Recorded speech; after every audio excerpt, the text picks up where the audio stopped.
and welcome to my first book talk. I have brought my cat for his first internet web appearance. You can tell he's really, really excited about that.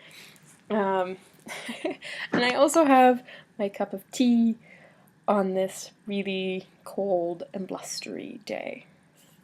So today we're going to talk about 5 books, and these are 5 books that have made me either laugh or cry or both.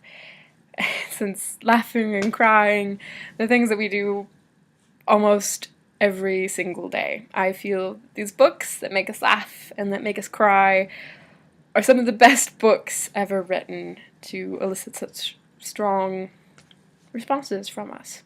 So the 5 books are The Fault in Our Stars by John Green, Good Omens by Terry Pratchett, Harris and Me by Gary Paulson, A Year Down Yonder by Richard Peck, and The Book Thief by Marcus Zusak. We'll begin with The Fault in Our Stars. The Fault in Our Stars is about 2 young kids who have cancer. These 2 high school students who are totally in love, and it's beautiful and it's wonderful because there's so much hope in the world and there's so much to live for. And yet we know that these poor kids, we know what the inevitable end is with cancer. I totally recommend this book for anyone who's ever known anyone, ever heard of anyone going through cancer. It is a book for everyone. John Green's writing is entirely approachable, and it's beautiful because of the hope, knowing what the end will be. It's definitely a book that has made me cry. But as all of these books that I'm going to tell you are, I will share a quote from this book and you'll see what I mean. So, from The Fault in Our Stars, sometimes you read a book and it fills you with this weird evangelical zeal, and you become convinced that the shattered world will never be put back together unless and until all living humans read the book. That is The Fault in Our Stars. That's all 5 of these books that I'm going to tell you about today. Anyway, but moving on to number 2 on our list, Good Omens by Terry Pratchett. Good Omens is hilarious in a wonderful British, dry humor, witty, every single page has this dig at something from so sarcastic. It's wonderful. It's honestly very wonderful. But it's about an angel and a demon who have been on Earth since the very beginning. They've been with us humans since Adam and Eve. And it's time for the apocalypse.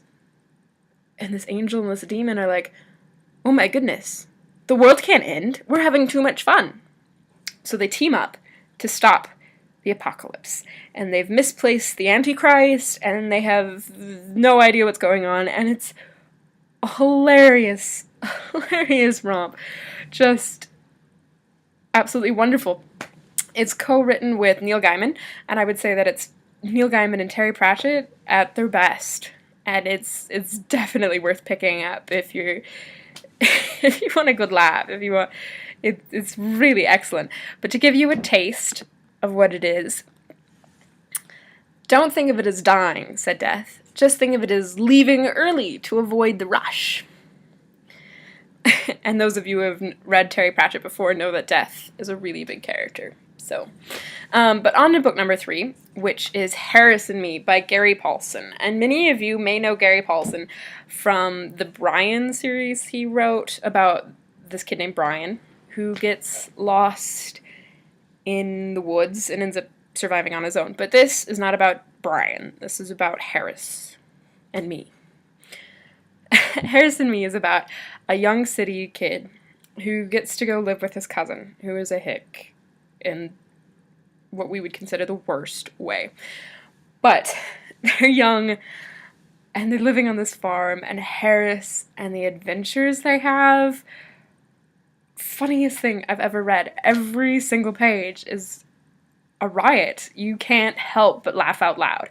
You read this aloud to your parents, you read it aloud to your siblings, to your own children, to your grandparents even, and you get the same response. I haven't met a person yet who hasn't laughed while reading this book.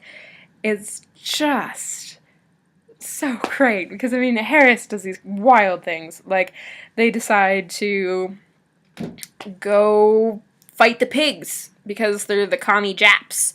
Or Harris decides to pee on an electric fence just to experiment with electricity and the conductivity of urine.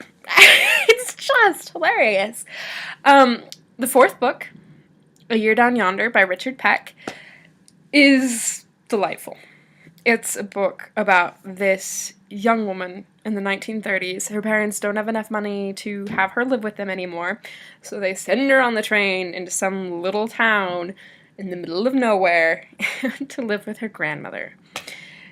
And her grandmother is this larger-than-life character, like most people's grandparents are, where she's just kind of a terror in this town, doing things like running tractors into people's pecan trees, so that, because the man who owns the tree said she could have anything on the ground, so she, by God, puts all those pecans on the ground.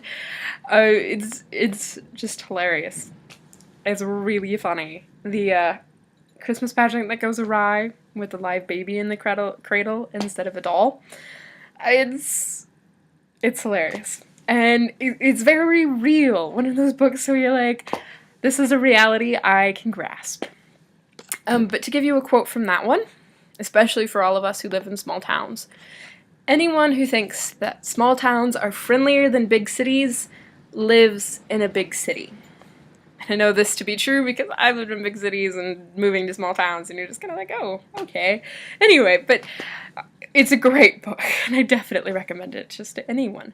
The fifth book is a book that has made me cry, and it's The Book Thief by Marcus Zusak, and it's so wonderful. Marcus Zusak is a brilliant writer. Everything he writes is poetry, and you see that in The Book Thief. Every single line, every single word, it's beautiful. It's an interesting use of language. But Marcus Zusak writes a story about this little girl in Germany during World War II who goes to live with this other family. And she learns to read and she makes friends. And they harbor a Jew under the stairs in the cellar. It's, I mean, like, and it's interesting because we've always thought of Germany, or at least, like, I feel like Germany gets a bad rap from most people for being this really horrible power that everybody was a Nazi and they started World War II and it was just a really bad deal. But this book really illustrates that there are good people there as well, and that not everybody in Germany was like that. And it also shows the hope in such a dark time, which I think is really important because we've all got our own world wars in our life, and to see this little girl get through it despite all the heartache and the horrible ending. It's definitely, it's gorgeous. And so a quote from The Book Thief would be, "A snowball in the face is surely the perfect beginning to a lasting friendship." And I don't know about you, but I have had a lot of friendships end up like that, where we begin some sort of crazy start. But I would definitely recommend these 5 books to all of you, to go pick them up and to laugh and to cry and to see hope and to see hilarious realities. So, until next time, happy reading.